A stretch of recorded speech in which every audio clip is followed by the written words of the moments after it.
SGS economics quest पे हार्दिक स्वागत है। आज का आपका टॉपिक नेशनल इनकम है, जहां पर हम चर्चा करेंगे कोई भी देश किस प्रकार से कमाता है और किस प्रकार से सामने वाले देश पे अपनी चीज़ों को इन्वेस्ट करता है।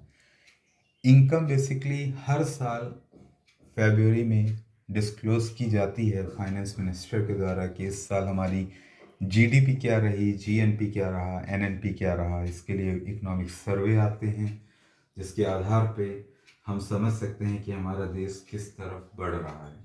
तो नेशनल इनकम की डिस्कशन करने से पहले इम्पॉर्टेंट है कि कोई भी व्यक्ति अपनी इनकम तो कैलकुलेट कर लेता है, लेकिन किस प्रकार से एक नेशनल हमारा देश किस प्रकार से कमा रहा है तो ये भी जानना ज़रूरी है।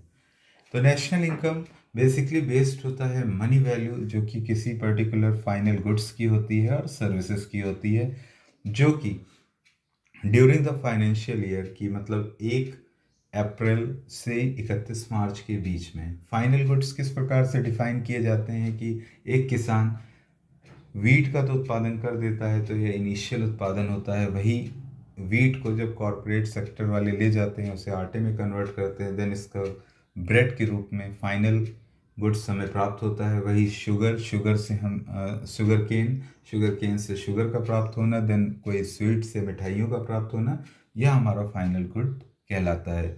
बीच में जो होगा वो इंटरमीडिएट गुड्स के नाम से जाना जाता है।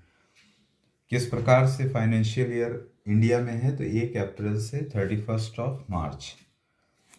किसी भी वस्तु का प्रोडक्शन मुख्य रूप से निर्भर करता है उसके फैक्टर्स पे, जहाँ पर हम लेबर, लैंड, एंटरप्रेन्योरशिप और कैपिटल मुख्य रूप से मानते हैं। जहाँ पर वेजेस दिए जाते हैं लेबर्स को, लैंड के लिए रेंट्स दिए जाते हैं, कैपिटल पे इंटरेस्ट होता है, इन्वेस्टमेंट होता है, और साथ ही इसके बाद जो हमें उद्यमशीलता या एंटरप्रेन्योरशिप पे हमें प्रॉफिट प्राप्त होता है या जो हम उसको प्रोवाइड कराते हैं। फैक्टर कॉस्ट बेसिकली बेस्ड होती है कंपनी कॉस्ट पे। कंपनी कॉस्ट मीन्स कि कोई भी चीज़ का प्रोडक्शन अगर किया जाना है तो उसके लिए जो भी हम फैक्टर कॉस्ट पे करके आ रहे हैं, अभी यहाँ पर किसी भी तरीके का टैक्स इंक्लूड नहीं किया गया है, तो इस प्रकार के जो कॉस्ट्स होते हैं उनको ही हम फैक्टर कॉस्ट या कंपनी कॉस्ट के रूप में जानते हैं, जहाँ पर taxes paid to the government is not included. वही मार्केट प्राइस के अंतर्गत फैक्टर कॉस्ट में नेट डायरेक्ट टैक्स को जोड़ दिया जाता है। अगर हमें मार्केट प्राइस है तो वह बेसिकली बेस्ड होता है फैक्टर कॉस्ट और नेट इनडायरेक्ट टैक्सेस। किसी भी वस्तु को बेचने से पहले मार्केट में जो उसका कॉस्ट है वो फैक्टर कॉस्ट है, और जब वस्तु को हम मार्केट में लाते हैं तो मार्केट के अंतर्गत आते ही उस फैक्टर कॉस्ट में एक नेट डायरेक्ट टैक्स को जोड़ दिया जाता है जब हमें मार्केट प्राइस प्राप्त हो जाता है। प्राइस किसी भी वस्तु का इस प्रकार से डिफाइन किया जाता है जो कि उसकी पर्टिकुलर एक्सचेंज वैल्यू के ऊपर होता है, जहाँ price is the amount of money, goods और services a buyer exchange with a seller for a product. Market price basically buy it from the retailer. कोई भी सामान अगर हमें खरीदना है तो हम जनरली किसी दुकान पे जाते हैं और उस सामान को खरीदते हैं, तो वो सामान जिस भी रेट पे हमको उपलब्ध कराया जाता है वह मार्केट प्राइस के अंतर्गत आता है। यहाँ पर जो टैक्सेस होते हैं वह मार्केट प्राइस में इंक्लूडेड होते हैं। जीडीपी जीडीपी किसी भी पर्टिकुलर कंट्री या किसी भी पर्टिकुलर कंट्री की टेरिटोरियल बाउंड्री के अंतर्गत आता है, जहाँ पर हम इकोनॉमिकली जो टेरिटरी डिसाइड की गई हैं उसके अंतर्गत जो भी प्रोडक्शन किया जाएगा गुड्स का, सर्विसेज का, उसे हम एक फाइनेंशियल ईयर के अंतर्गत कैलकुलेट करते हैं। अगर कोई एम्बेसी या कॉन्सुलेट है जो भारत के बाहर कार्य कर रही है, लेकिन हम उससे जब कैलकुलेट करते हैं तो जीडीपी के अंतर्गत करते हैं। कोई भी मिलिट्री इस्टेब्लिशमेंट है जो बाहर वर्क कर रहा है, अब्रॉड में है, पर्टिकुलर हमारे कंट्री इंडिया का है, तो वो भी हमारे जीडीपी के अंतर्गत आता है।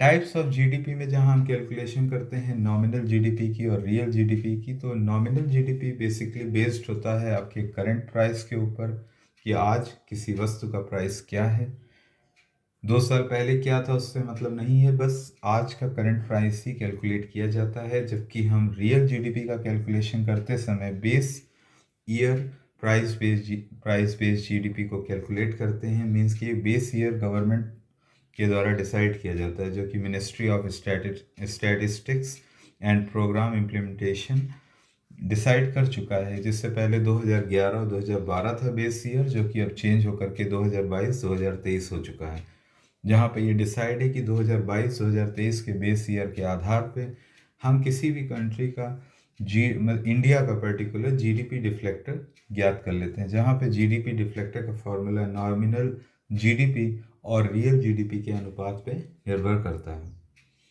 ग्रॉस नेशनल प्रोडक्ट, जहाँ पे मनी वैल्यू हमको कैलकुलेट करनी होती है पर्टिकुलर ऑल फाइनल गुड्स और services where are they produce by country citizen, कि अगर कोई भी व्यक्ति इंडियन है और कहीं बाहर काम कर रहा होता है, किसी बाहरी कंट्री में काम कर रहा होता है, तो उसके द्वारा किया गया प्रोडक्शन और एंटरप्रेन्योर अगर कोई प्रोडक्शन कर रहा है तो वो भी प्रोडक्शन को कैलकुलेशन जीएनपी के अंतर्गत होता है। इसीलिए जीएनपी प्राय कैलकुलेट होती है जीडीपी, जो कि ऑलरेडी इकोनॉमिक टेरिटरी के अंतर्गत इंक्लूडेड थी, plus net factor income from abroad, जो भी इनकम जनरेट की गई है by Indian citizen anywhere outside the India also include in GNP. अब हम बात करेंगे एनडीपी और एनएनपी पे। तो जहां नेट डोमेस्टिक प्रोडक्ट की गणना करने के लिए मुख्य रूप से जो जीडीपी इकोनॉमिकल टेरिटरी के अंतर्गत हमने गणना की थी, उसके डेप्रिसिएशन को हटा देने के बाद जो हमें प्राप्त होता है उसी को हम नेट डोमेस्टिक प्रोडक्ट के अंतर्गत रखते हैं, या value reduced every year, every minute or every month of the product is called a depreciation. Net national product, जैसे हमने जीएनपी पढ़ा था उसी तरीके से एनएनपी है। एनएनपी प्राय नेशनल इनकम के रूप में भी परिभाषित किया जाता है किसी भी पर्टिकुलर कंट्री के लिए। एनएनपी का कैलकुलेशन करने के लिए भी एनडीपी में से डेप्रिसिएशन को हटा दिया जाता है, और NNP is a factor cost. Factor cost means कि लेबर्स जो वेजेस को प्राप्त कर रहे थे, लैंड जिसका रेंट मिल रहा था, एंटरप्रेन्योरशिप जो रेंट को प्रॉफिट को ले रही थी, और कैपिटल जहाँ पे इंटरेस्ट और इन्वेस्टमेंट था। ठीक है, नेक्स्ट हम डिस्कस करेंगे पर्सनल इनकम। तो पर्सनल इनकम यहाँ किसी एक व्यक्ति की बात नहीं की जा रही है, यहाँ पे किसी एक पर्टिकुलर कंट्री की बात कर रहे हैं। तो किसी भी देश की पर्सनल इनकम वह इनकम है जिसमें अभी तक कोई भी टैक्स नहीं लगाया गया। और वही जब हम पर्सनल डिस्पोजेबल इनकम की बात करते हैं, तो जो हमारी पर्सनल इनकम होती है किसी भी तरीके से जनरेटेड हो, कोई नौकरी करके गुड्स के प्रोडक्शन पे, सर्विसेज पे, या किसी भी प्रकार का कोई ट्रांसफरेबल अमाउंट है, तो उसमें से जब हम टैक्सेस को हटा देते हैं तो हमें पीडीआई प्राप्त होती है, पर्सनल डिस्पोजेबल इनकम। आज के समय में इनकम को कैलकुलेट करने के 3 मेथड्स हैं जो यूज़ किए जा रहे हैं, जिसमें हम income method, expenditure method, value added method use करते हैं। तो नेक्स्ट टाइम नेशनल इनकम 2027 जब आएगी तो हमारा एक सर्वे उससे पहले आपको दिया जाएगा।